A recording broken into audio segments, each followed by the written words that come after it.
महाभारत एक ऐसा ऐतिहासिक युद्ध जिसके बारे में सोचकर भी रोंगटे कांप उठते हैं। लेकिन इतना भयानक युद्ध रचने वाला कौन था जिसने कौरवों को पांडवों के खिलाफ भड़काया और उनसे युद्ध करने के लिए मजबूर किया। इस भयानक युद्ध के षड्यंत्रकारी के बारे में आज के इस वीडियो में डिटेल में जानेंगे। गंगा पुत्र भीष्म पितामह कुरु वंश के शासक धृतराष्ट्र की शादी के लिए कन्या ढूंढ रहे थे। तभी उनको गंधर्व नरेश सुबल की पुत्री गंधारी के बारे में पता चला। वो अपना प्रस्ताव लेकर राजा सुबल के पास गए। गंधार नरेश ये जानते हुए भी कि धृतराष्ट्र अंधा है, वो मान गए क्योंकि उनकी सेना कुर सेना के सामने बहुत छोटी थी। न चाहते हुए भी गंधार नरेश को ये प्रस्ताव मानना पड़ा। धृतराष्ट्र और गंधारी का विवाह हुआ और विवाह के कुछ महीनों बाद भीष्म पितामह को ये पता चला कि गंधारी एक बकरे की विधवा थी। ये सुनकर भीष्म पितामह बौखला गए और उन्होंने कहा कि मेरे साथ गंधर्व नरेश ने छल किया है। इसी छल का बदला लेने के लिए भीष्म पितामह ने गंधर्व नरेश पर हमला कर दिया और राजा सुबल शकुनी समेत सभी भाइयों को बंदी बनाकर जेल में बंद कर दिया।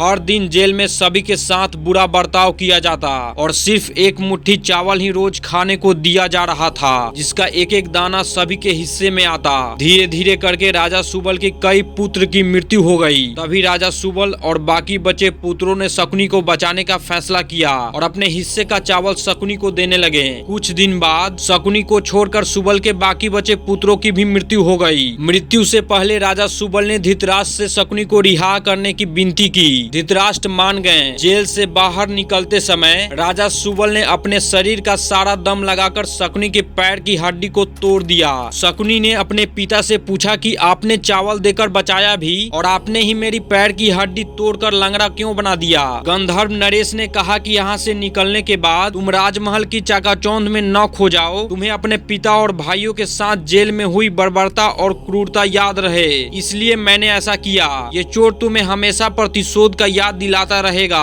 तभी से शकुनी लंगड़ाकर चलने लगा। इसके साथ ही राजा सुबल ने शकुनी को एक वरदान दिया और कहा कि जब मैं मर जाऊं तो मेरी हड्डी से एक पासा बनवाना जो हमेशा तुम्हारी बात मानेगा। शकुनी ने अपने पिता की आज्ञा मानी और मृत्यु के बाद 2 पासे बनवाए और यहीं से 64 पासा का खेल खेलना स्टार्ट किया। ये शकुनी का षड्यंत्र ही था जिसने पांडवों से सब कुछ छीन लिया। यहाँ तक कि पांडव 64 पासा में द्रौपदी को भी हार गए। इसके बाद 12 साल वनवास रहे, 2 साल अज्ञातवास रहे। इन सब के बावजूद शकुनी के ही भड़काने पर दुर्योधन पांडव को कुछ भी देना नहीं चाहता था। शकुनी ने कौरवों के तरफ से होकर पांडवों के खिलाफ इतना षड्यंत्र किया। ये षड्यंत्र महाभारत जैसे भीषण युद्ध में बदल गया। ये युद्ध 18 दिनों तक चला।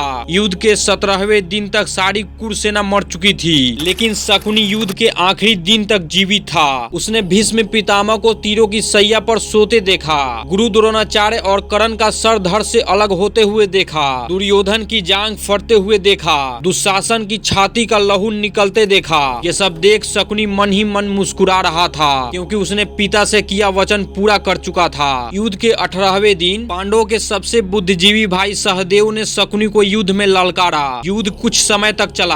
आखिरकार सहदेव ने शकुनी का सर धड़ से अलग कर मार डाला और इस तरह ऐसे षड्यंत्रकारी का वध हुआ। ऐसा माना जाता है कि इतने पापों के बाद भी शकुनी को स्वर्ग प्राप्त हुआ, क्योंकि उसने अपने पिता का दिया वचन निभाया था। ऐसे और रहस्यमयी वीडियो के लिए हमारे चैनल को जरूर सब्सक्राइब करें।